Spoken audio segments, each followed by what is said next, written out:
itu vonis hukumnya tidak seberapa. Beberapa tahun sudah lepas misalnya, setelah itu kekayaan mereka masih aman dan bisa menikmati sampai lanjut usia, dan bahkan bisa dinikmati oleh turunan-turunan selanjutnya. Inilah tentu yang kemudian menjadi ironi. Oleh karena itu, kalau ke depan misalnya tak ada pembahasan yang cukup serius terkait dengan undang-undang perampasan aset, ya tentu wajar kalau kemudian publik mengatakan, ah ini hanya sebatas omon-omon nih para politisi yang ada di Senayan. Bayangkan, Presiden Republik Indonesia sudah berulang kali menyatakan bagaimana komitmen dan kemauannya untuk memberantas korupsi, memberikan efek jera dan mereka itu supaya tidak mengulangi untuk terus merongrong keuangan negara. Ketika seorang presiden, ketika pemerintah siap 24 jam untuk bicara tentang rancangan undang-undang perampasan aset seperti yang disampaikan oleh Pak Yusril mengatakan kapan saja pemerintah itu siap berdialog dan berdiskusi dan membahas terkait dengan undang-undang yang kemudian merampas para aset-aset koruptor itu. Karenanya ke depan sebenarnya bola terkait dengan rancangan undang-undang perampasan aset ini ada di kawan-kawan DPR di sana.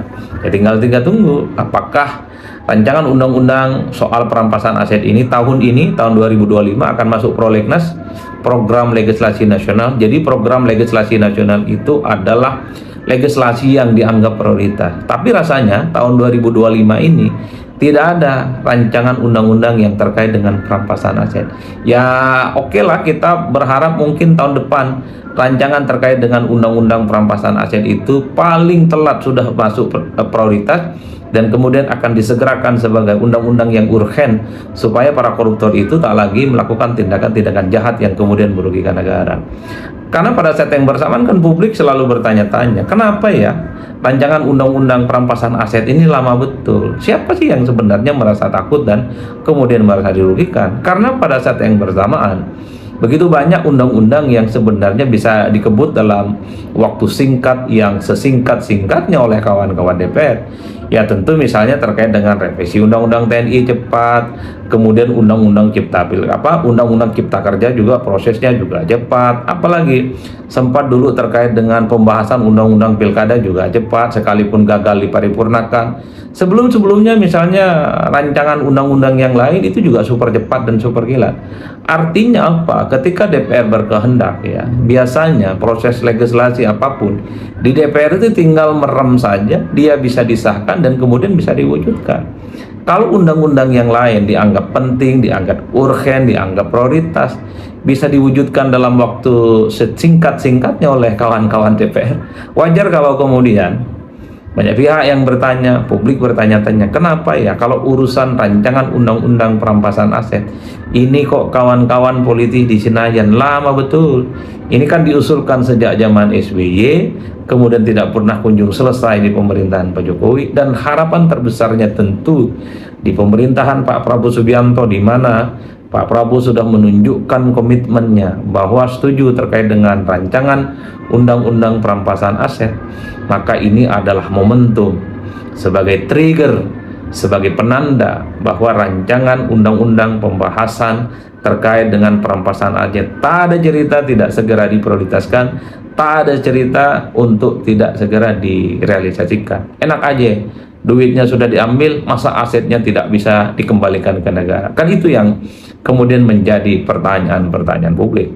Oleh karena itu kita tinggal tunggu bagaimana komitmen kawan-kawan di DPR, kawan-kawan yang ada di Senayan untuk melihat sejauh mana sebenarnya urgensi rancangan undang-undang perampasan aset ini untuk segera bisa diwujudkan. Padahal kalau mau jujur, per hari ini semua fraksi, semua kekuatan politik yang ada di DPR itu menyatu. Tak ada satupun partai politik, tak ada satupun fraksi-fraksi yang ada di DPR itu yang kemudian terbelah, apalagi berhadap-hadapan terkait dengan kepentingan politik masing-masing. Per hari ini semua kekuatan politik yang ada di parlemen itu solid, tegak lurus, dan berada di dalam satu barisan politik yang sama. Pertanyaannya adalah kapan kira-kira rancangan undang-undang perampasan aset ini segera diwujud? Ayo dong.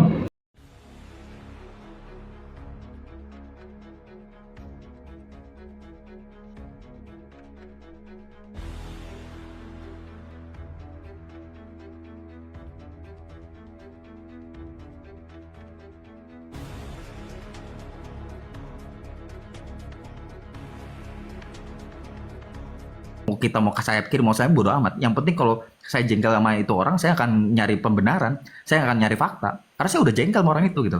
Nah ini yang terjadi sekarang. Netizen saat ini sudah like and dislike, polarisasinya udah jauh sehingga apapun faktanya itu dia nggak peduli. Nah orang-orang yang baru-baru ini terjun politik ini yang kasihan gitu loh. Yang kasihannya itu yang mungkin nggak tahu baru belajar segala macam, masuk komal-komal segala macam, akhirnya tersugesti dengan info-info yang tidak benar, tidak bagus, fitnah gitu loh. Makanya kalau emang kita mau fair ya udah, sekarang tunggu di pengadilan. Tunggu di pengadilan, tapi jangan ada omongan kriminalisasi. Jangan ada omongan ini pengadilan bakal masuk angin. Gak usah. Gentleman dong. Ayo gentleman dong. Gentleman apa? Anda gugat, Anda masuk pengadilan. Anda minta adili Jokowi, kalau Anda menang, oke. Kita sebagai pendukung Jokowi fair. Kita akan akui kalau itu kalah. Tapi kalau Anda kalah, ya Anda harus fair dong. Fair dong Anda. Kecuali Anda memang pengecut. Kalau Anda pengecut, mohon maaf. Kita sudah berhadapan dengan orang salah. Kita seorang singa berhadapan seorang domba. Salah saya. Gitu loh. Ngapain saya harus capek-capek datang dari apa ya, lihat-lihat mereka segala macam. Saya anggap itu SDM rendah. Mohon maaf, gitu loh. Karena jujur, mau apapun hebatnya selama pemikiran masih kebencian. Kesempatan kepada yang lain lah. Iya, gitu-gitu aja. Sorry Pak Mark ya. Sorry ya, saya cuma mengungkap, saya udah selesai Pak. Silakan Pak Mark. Ya, sorry, saya potong tadi, memang panjang lebar itu berulang-ulang masalahnya yang diomongkan Pak Aba ini. Kita tahu masalah hukum itu semua masyarakat seluruh Indonesia ini sama kedudukannya di mata hukum. Mau presiden, mau masyarakat. Semua masyarakat ini sudah pada tahu itu. Cuman yang pertama mau saya tanggapi. Yang membuat ribet ini seperti yang Pak Roni tadi bilang sebenarnya Pak Jokowi sendiri. Obama sendiri yang kalau kalian bilang fitnah itu, Obama dibilang bukan warga negara Amerika. Ketika dia dibilang tidak warga negara Amerika, sesimpel itu dia menunjukkan akte lahirnya. Selesai kasus itu. Itu fitnah bukan? Itu kejam bukan buat Obama? Kejam. Tapi karena dia mau supaya tidak berkelanjutan, tidak panjang lebar, inti permasalahannya langsung dikasih tunjuk Obama. Kan selesai, nggak ada panjang lebar. Nah itu satu. Yang kedua, terus terang saya ini 2 kali Pak Jokowi presiden, saya memilih dia, saya militan dia. Saya tidak ada kebencian. Saat ini saya netral. Tetapi saya pengen kasus ini selesai, tidak berkelanjutan. Tapi menurut saya, dengan selesai apa, bagaimana kasus ini selesai, tunjukkan ijazahnya di pengadilan, seperti yang di Solo kemarin, kan diminta ditunjukkan ijazah, itu sudah pengadilan loh. Tapi itu juga masih ada alasan mereka tidak menunjukkan. Simple sebenarnya, kayak kasus Obama itu kan simple, tunjukkan akte lahirnya, selesai itu kasus. Nggak ada panjang lebar. Saya Mungkin dokumen ini Bunda Leo saya kasih tahu ya. Itu 500.000. Kalau saya suruh 50.000 keluarkan dari Betul. segi apapun. Kalau sempat dia keluarkan, hancur Indonesia ini. Ya, benar, Bun. Nah, jadi orang itu terlampau pintar keblinger. Benar. Nah, Nggak jadi usah- itu makanya nggak usah. kalau orang tidak ngerti undang-undang, nggak usah kita sok-sokan. Iya. Saya bilang nggak usah kita Gak usah sok-sokan. gitu ya, Bun ya. Gak usah Pak Jokowi ya kan? Kita sendiri Nah, aja nggak iya boleh. juga. Dokumen Nah. kita pribadi. Itu kan Nah, dokumen pribadi kita. Iya, bisa Bisa kita disalahgunakan sama dikeluarkan. orang, Bun. Dia minta tunjukin itu dari segi apa? Iya, Izin betul, apa? Dari Bun. mana? Nah, Waalaikumsalam. karena ijazah itu Waalaikumsalam warahmatullahi wabarakatuh. berharga, Bun. Siapapun itu manusianya berhak melarang. Kalau dia yang mendalilkan, Bunda Leo, ini saya kasih Ya. tahu, siapa yang mendalilkan dan siapa yang menuduhkan berarti dia yang akan membuktikan. Tidak orang yang tertuduh yang membuktikan. Benar. Kalau itu, dimanapun hukumnya itu tidak ada orang yang tertuduh itu yang membuktikan. Orang yang mendalilkan itulah yang membuktikan. Nah, Bagaimanapun. betul, Bun. Kayak aku menuduh Bunda. Nah, Bunda bilang mana buktinya? Kita kan bingung, Bun. Iya. Kita nggak punya bukti. Tapi Iya. kesel. Yang ada kita yang Iya, masuk, tekan Bun. antek-antek komunis itu orang pinter keblinger. Jadi otaknya udah namanya udah di kalau otak udah didoktrin ya kayak gitu. Turun. Menuduh seseorang itu kita punya bukti di tangan yang sangat Iya. kuat, yang sangat kuat. Jangan katanya, Katanya. kata si A, kata si B, si C. Nah kita kan baru katanya. Yang ada kita yang nuduh benar-benar yang masuk sel. Iya. Masa orang yang tertuduh yang mau membuktikan, orang yang menuduh yang membuktikan. Benar. Nah, Banyak yang pada bilang kalau Pak Jokowi itu biang rusuh, tinggal ini ditunjukkan aku kasih loh. tahu sama Dayanko, kalau kamu menuduhkan saya, kamu harus ada buktinya. Nah betul. Kalau kamu tuduhkan saya mencuri, bukti saya mencuri itu di mana? Kalau enggak saya ajukan, saya laporkan kamu fitnah, lebih kejam daripada membunuh, mencemarkan nama baik. Mencemarkan nama baik. Apalagi ini mantan seorang presiden. Alah, kita tunggu aja lah. Kita tunggu aja siapa yang masuk bui. Itu ijazah Pak Jokowi itu dokumen negara itu tidak bisa sewenang-wenang untuk menunjukkan. Ya. Makanya kalian itu sekolah hukum biar tahu hukum itu kayak mana. Jangan asal-asal ngomong jeblok-jeblok aja mulut kalian itu. Kalau otak-otak kena doktrin sama komunis ya kayak gitu. Komunitas Barisan Anies sakit kalian hati, itu. sakit hatinya dari mana? Kita mah nggak ada rasa sakit hati. Orang Prabowo menang. Apa ini kita sakit hati? Iya, Kita membela Prabowo kebenaran. menang. Ya kan? Ya. Iya, kita bela kebenaran. Nah, Pak Gibran menang. Masa yang menang sakit hati? Makanya yang menang mah ini bahagia. Bunda Leo, Ya. Bunda Leo, ini saya kasih Ya. tahu ya. Siapa yang menyuruh makzulkan Gibran? Anies. Iya, tahu saya. Dia yang mau jadi Itu komunitas penggantinya. Anies itu doktrin orang. Utang dia itu suruh bayar. Roy Suryo itu, aset negara suruh bayar. Masih sampai sekarang Roy Suryo itu masih punya utang itu, aset negara dia bawa itu.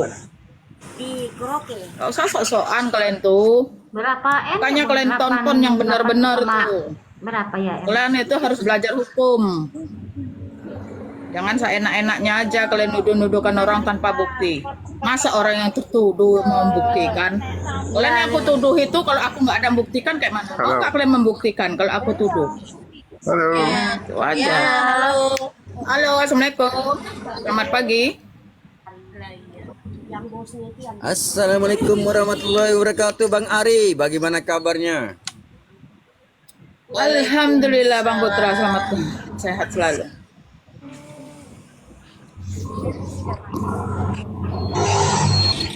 Halo, yang baru gabung, selamat pagi.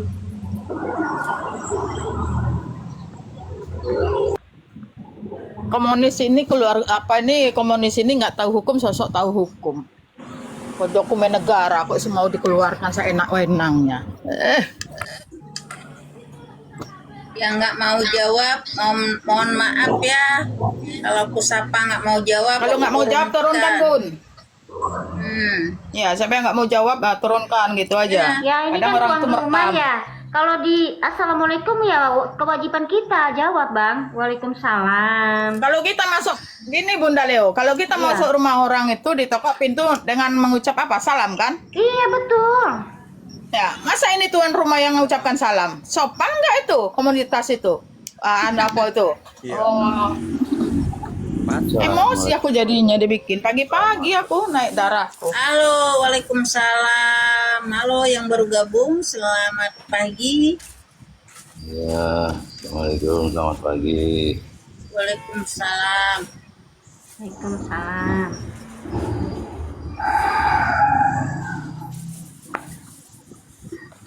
Mereka itu gitu, pendidikannya kurang.